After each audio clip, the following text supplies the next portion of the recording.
Welcome to Mahimas cooking class. ഇന്നത്തെ വീഡിയോയിൽ ഞാൻ ഷെയർ ചെയ്യുന്നത് ശർക്കര വരട്ടിയുടെ റെസിപ്പിയാണ്.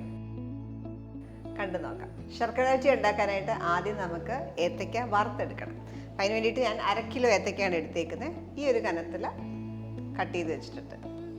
ഒരുപാട് തിക്കാണെങ്കിൽ നമുക്ക് നന്നായിട്ട് ക്രിസ്പ് ആവാൻ പ്രയാസമായിരിക്കും. അപ്പോൾ ഈ രീതിയിൽ കട്ട് ചെയ്തെടുക്കുക. ഇനി നമുക്ക് ആദ്യം ഇത് ഫ്രൈ ചെയ്തെടുക്കാം.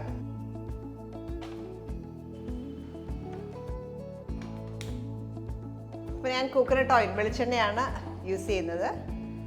ഒരു 4 വലിയ കായ ഉപയോഗിച്ചേക്കുന്നത്. അതിന് ആദ്യം നടുക്കൂടെ കട്ട് ചെയ്യുക, അതിനുശേഷം ഇതേപോലെ കനം കുറച്ച് കട്ട് ചെയ്യുക. 4 കായ തൊലി പൊളിച്ച ശേഷം 1/2 കിലോ ഉള്ള രീതിയിലാണ് എടുത്തേക്കുന്നത്. അപ്പോൾ നല്ല ചൂടായ എണ്ണയിലേക്ക് നമുക്ക് ഏത്തയ്ക്ക ഇടാം.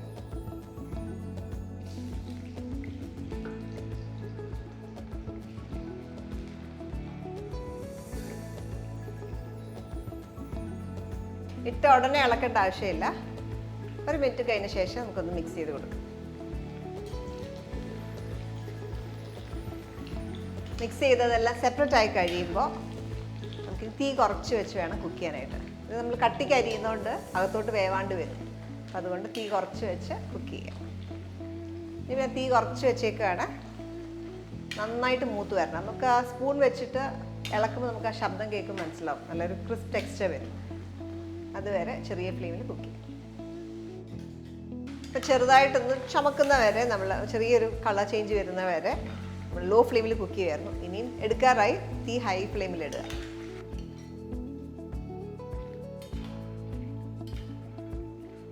നമ്മൾ സാധാരണ ഉപ്പേരി പോലെ ഇതിനകത്ത് ഉപ്പ് ചേർക്കുന്നില്ല. അതുകൊണ്ട് ഡയറക്റ്റ് എടുക്കുക. ഇരുന്നിട്ട് കുറച്ചും കൂടെ ഒന്ന് മൂക്കും. ആ ഒരു പരുവം കൺസിഡർ ചെയ്ത് വേണം എടുക്കാൻ.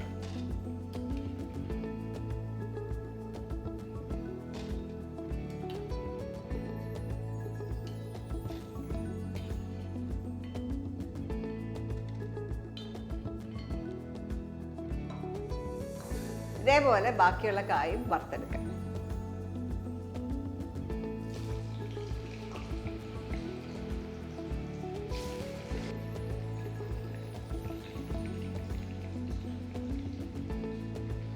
നമ്മൾ എല്ലാം ഫ്രൈ ചെയ്ത് കഴിഞ്ഞു. എപ്പോഴും ചെക്ക് ചെയ്ത് നോക്കുക. ആറിയ ശേഷം നമ്മൾ കടിച്ചു നോക്കുമ്പോൾ നല്ല ക്രിസ്പ് ആയിരിക്കണം.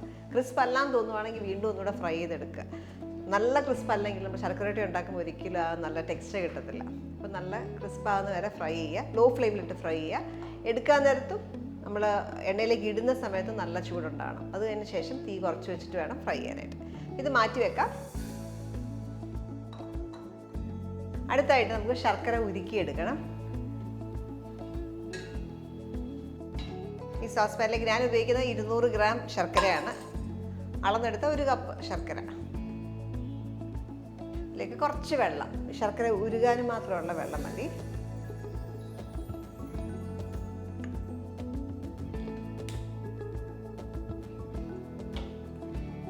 ശർക്കരയ്ക്കകത്ത് ഒരുപാട് അഴുക്കൊക്കെ ഉണ്ടാവും. അപ്പം അതുകൊണ്ടാണ് നമ്മൾ ഉരുക്കിയെടുക്കുന്നത്. ഓർഗാനിക് നമുക്ക് പൊടിയായിട്ടുള്ള ശർക്കര കിട്ടും. അതാണെങ്കിൽ നമുക്കല്ലാതെ ഡയറക്റ്റ് വേണമെങ്കിലും ഉരുക്കി ഒഴിക്കാവുന്നതാണ്. അപ്പം ശർക്കര എല്ലാം നന്നായിട്ട് ഉരുകി. അപ്പം ഞാൻ പാവ് നോക്കുന്നില്ല, എൻ്റെ പരുവം നോക്കുന്നില്ല, ജസ്റ്റ് ഉരുകിയിട്ടുണ്ട്. ഒട്ടും കട്ടയില്ലാണ്ട് ഇത് ഓഫ് ചെയ്ത് വെക്കുകയാണ്. നമുക്ക് അടുത്തായിട്ട് കുറച്ച് അരി നമുക്ക് വറുത്തെടുക്കണം. അതിന് വേണ്ടിയിട്ട് ഒരു പാൻ വെക്കാം.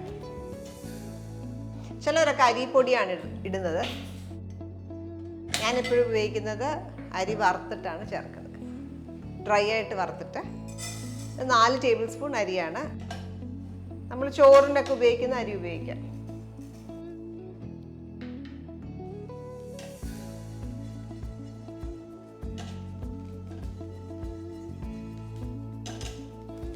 അരിയെല്ലാം പഫപ്പ് ചെയ്ത് എല്ലാം ഒരു ലൈറ്റ് ഗോൾഡൻ ബ്രൗൺ കളറായിട്ടുണ്ട്.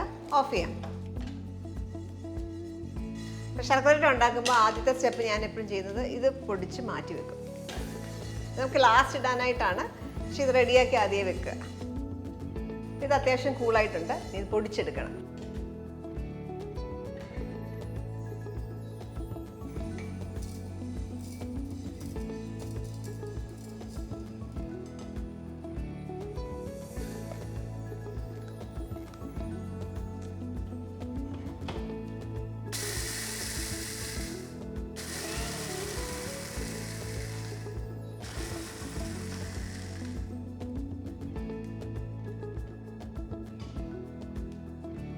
ഇതേപോലെ പൊടിച്ചെടുത്തിട്ടുണ്ട്.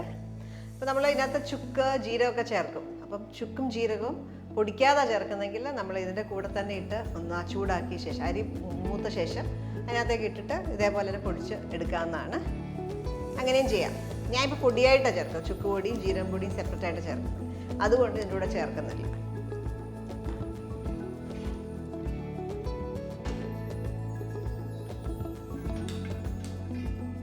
നമ്മൾ ഉരുക്കി വെച്ചേക്കുന്ന ശർക്കര ഇതിനകത്തേക്ക് അരിച്ചൊഴിക്കും.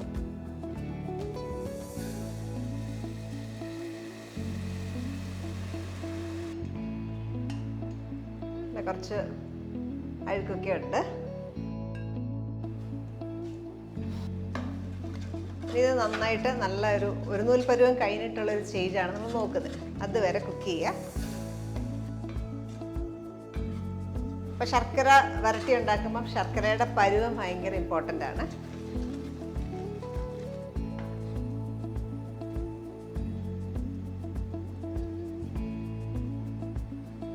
ഇതിപ്പോൾ ഒരു നൂൽ പരുവായിട്ടുണ്ട്. ഒരു നൂല് പോലെ കാണാം. അപ്പോൾ ആ ഒരു നൂൽ പരുവം നമ്മൾ കണ്ട ശേഷം ഒരു 1-2 മിനിറ്റും കൂടെ വെയിറ്റ് ചെയ്യുക. ഇനി ഇതിനകത്തേക്ക് നമുക്ക് സ്പൈസസ് കൊടുക്കാം. ഞാൻ ഉപയോഗിക്കുന്നത് ജീരകവും ചുക്കും. ചുക്കിൻ്റെ ഫ്ലേവർ വേണം എപ്പോഴും മുമ്പിൽ നിൽക്കാനായിട്ട്. അപ്പോൾ ആ ഒരു നൂൽ പരുവം കഴിഞ്ഞ് നമ്മൾ 2-3 മിനിറ്റും കൂടെ കുക്ക് ചെയ്തു. ഇനി ഇതിനകത്തേക്ക് സ്പൈസസ് ഇടാം. ജീരകം പൊടിച്ചത് ഒരു 3/4 ടീസ്പൂൺ, ചുക്ക് പൊടി 1.5 ടീസ്പൂൺ ഇടുകയാണ്. വേണമെങ്കിൽ കുറച്ചും കൂടെ ചേർക്കാം. എപ്പോഴും അത് അവരവരുടെ ഇഷ്ടം അനുസരിച്ചിട്ട് കൂട്ടുകയോ കുറയ്ക്കുകയൊക്കെ ചെയ്യാം. ചിലവർ ഇതിനകത്ത് ഏലക്ക ഇടും. ഏലക്ക ആ ഫ്ലേവർ ഇഷ്ടമുള്ളവർക്ക് അത് ഇടാം.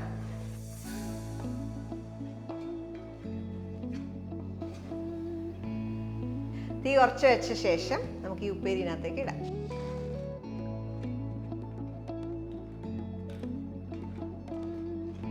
ആ ശർക്കര എല്ലാം നന്നായിട്ട് കോട്ടഡ് ആവണം. ഓഫ് ചെയ്തിട്ടേക്കാണ് ഇപ്പോൾ. ഇനി ഇളക്കിക്കൊണ്ടേ ഇരിക്കുക. അത് വിട്ട് വരും. ലാസ്റ്റ് നമ്മൾ പൊടിച്ച് വെച്ചേക്കുന്ന പൊടിയും കൂടി ഇതിനകത്തേക്ക് ചേർക്കും. ചൂടാറുമ്പോഴത്തേക്ക് ഇത് സെപ്പറേറ്റ് ചെയ്ത് വരും. നമ്മൾ വറുത്ത് വെച്ചേക്കുന്ന പൊടി ഗ്രാജുവലി കുറേശ്ശെ ചേർക്കാം ഇതിനകത്ത്.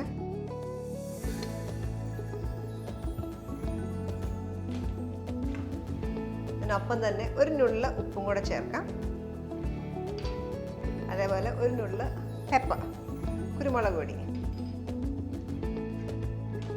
വളരെ കുറച്ചേ ഉള്ളൂ. ഓരോ നുള്ളു വീതേ ചേർത്തിട്ടുണ്ട്.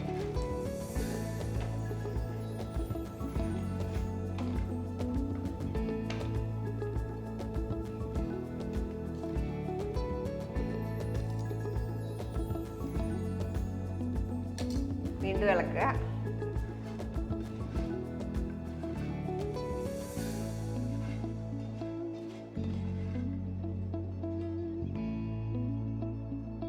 നമ്മൾ പൊടിച്ചു വെച്ചേക്കുന്ന പൊടി ഫുള്ളായിട്ട് ചേർക്കുക. 4 ടേബിൾ സ്പൂണും കൂടെ ചേർക്കുക.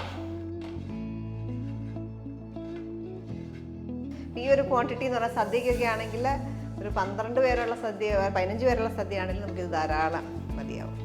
പക്ഷേ 2-3 ശർക്കര വരട്ടി വെച്ചിട്ട് നമ്മൾ ഇടാറുള്ളൂ. അപ്പോൾ സദ്യക്ക് കുറേ നാൾ മുമ്പൊക്കെ ഇതൊക്കെ ഉണ്ടാക്കി വെക്കുകയും ചെയ്യാം. കണ്ടോ, ഇപ്പം എല്ലാം വിട്ട് വന്നു. ആ ഒരു കറക്റ്റ് പരുവാകുമ്പോഴത്തേക്ക് എല്ലാം ചൂടാറി കഴിയുമ്പോഴത്തേക്ക് എല്ലാം വിട്ട് വരും. എൻ്റെ വീട്ടിലൊക്കെ ഉണ്ടാക്കുന്ന ഒരു ശർക്കര വരട്ടിയുടെ റെസിപ്പിയാണ് ഇത് ഞാൻ ഷെയർ ചെയ്തത്. ഈ രീതിയിൽ നമ്മൾ സെർവ് ചെയ്യുമ്പോൾ നമുക്ക് ഇതിനകത്ത് ചുക്കിൻ്റെ ഫ്ലേവറാണ് മുമ്പിൽ നിൽക്കുക. നിങ്ങൾക്ക് ഏലക്കയുടെ ഫ്ലേവർ വേണമെങ്കിൽ ഏലക്കപ്പൊടി വേണമെങ്കിൽ ഒരു 1/4 ടീസ്പൂണൊക്കെ ചേർക്കാം. ഞാൻ ചുക്കും ജീരകവും മാത്രം ചേർത്തിട്ടാണ് ഉണ്ടാക്കാറ്. ഈ രീതിയിൽ ഉണ്ടാക്കി നോക്കുക. ഇപ്പം ചിലർ അരിപ്പൊടി ഇടാറുണ്ട്, പഞ്ചസാരയൊക്കെ ചേർക്കും. നമ്മൾ ചെയ്യുന്ന രീതിയാണ് ഞാൻ ഷെയർ ചെയ്തത്. ഈ റെസിപ്പി നിങ്ങൾ എല്ലാവരും ട്രൈ ഔട്ട് ചെയ്ത് നോക്കുക. അടുത്ത വീഡിയോയിൽ നമുക്ക് വീണ്ടും കാണാം. Thank you for watching മൈമാസ് cooking class.